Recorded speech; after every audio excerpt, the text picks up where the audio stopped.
سارے اپنی زبان کو ہل چل کرو، حرکت دیو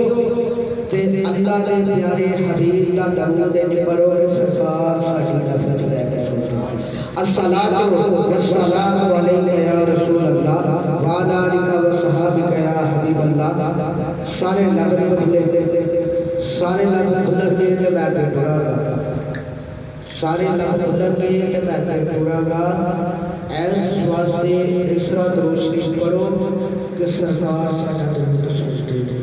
تے بے شک سنتے نے، اس طرح روشنی پڑھو کہ سرکار نے کہہ رہے کہ میرا امتی میرے تے درود پڑھنا ہے۔ الصلاۃ والسلام علیک یا رسول اللہ وعلی آلک و صحابک یا حبیب اللہ۔ الصلاۃ والسلام علیک یا نبی اللہ وعلی آلک و صحابک یا حبیب اللہ۔ اللہ تعالیٰ کی حمد و ثنا تو بعد آقا نامدار مدنی تاجدار حبیب دو عالم سرکار دو عالم نور مجسم فخر ولی عالم خاتم المرسلین خاتم النبیین منبع فیض و عطا مرکز مدینہ تجلیہ خاتم المرسلین خاتم النبیین جناب محمد مصطفیٰ صلی اللہ علیہ وآلہ وسلم کی بارگاہ ہدیہ درود و سلام کا تذکرہ پیش کرنے کے بعد میں تواڈے سامنے قرآن پاک سورۃ الانشراح پارہ نمبر 3 کی آیت کریمہ تلاوت کرنے کا شرف حاصل کرتا ہے۔ میرا خوانا ذکر اے محبوب ہم نے آپ کے ذکر کو آپ کی ہاتھ بلانا، تو کیسے بلانا ہوا؟ ہم نے پتہ کیا کرنا ہے کہ اللہ پاک نے کہہ دیا کہ محبوب آپ کی خاطر آپ کے ذکر کو بلند کر دیا، تو کیسے بلند کیا؟ جیسے آج ہم اس محفل میں بیٹھ کے اللہ کا ذکر کر رہے ہیں، اسی طرح اللہ نے ذکر کو بلند کیا۔ تو پھر میں کیوں نہ کہوں کہ آوی جاؤ لیل زلفا والیا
جنہوں نہیں آتا وہ اسے محفل جی یاد ہی کر لے، جنہوں نہیں آتا نہ بولے کوئی یاد ہو جائے گا، جنہوں آتا ہے تو چپ نہ رہے وہ بھی بولے آویا واللیل ذوالفا والیا آویا آویا تیری دید نو دیدے سکتے نے، تیری دید نو دیدے سکتے نے، جڑے جڑے سمجھدار انہوں نے پوچھنے وے تے جڑے جڑا سمجھدا نا اس گل نوں ایک واری اونچی سبحان اللہ تیری دید نوں دید دے سجدے تیری دید نوں دید دے سجدے اگلا پھگڑا گیا نا غازی خالد ہاں واسطے میں تیری دید نوں دید دے سجدے تیرے نال تو عاشق سجدے آوی جا بلے زلفاں والے ہونے آوی جا ہونے آوی جا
آقا کریم کی بارگاہ میں ہدیہ درود و سلام کا نذرانہ پیش کرنے کے بعد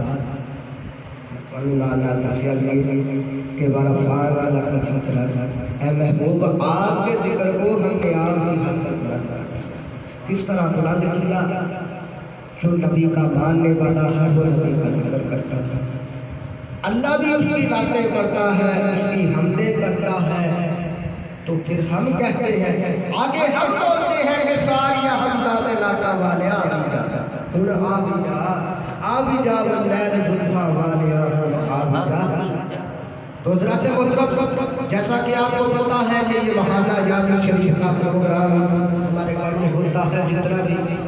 اللہ پاک کی ذات اللہ کے رسول کی ذات اور اولیاء کرام کی ذات اللہ حضور پیران امیر شیخ عبد القادر جیلانی جانا سرکار الحسن والحسین رضی اللہ عنہ جتنی بھی توفیق دیتے ہیں ہم اس کی استطاعت کے مطابق یہ پروگرام کرتے ہیں تو آج اصل میں دراصل میرا حقیقت کا عنوان موضوع علی اولیاء اللہ لا خوف علیہم ولا هم یحزنون پڑھتا تھا لیکن میں نے محفل کے ذوق کو دیکھ کر میں نے اپنا موضوع چھوڑا کہ برحمانہ اللہ ذکر اکبر بس کا موضوع کیا جائے تو اس کی گفتگو کی جائے تو بچوں کو بھی پتا چلے بڑوں کو بھی پتا چلے کہ سرکار کے ذکر کو اللہ پاک نے کس طرح فرمایا تو حضرات محترم نبی پاک صلی اللہ علیہ وآلہ وسلم کی ذات اقدس کے بعد آپ جب اس دنیا فانی سے پردہ کر تو آپ کی ذات اقدس کے بعد صحابہ کرام آئے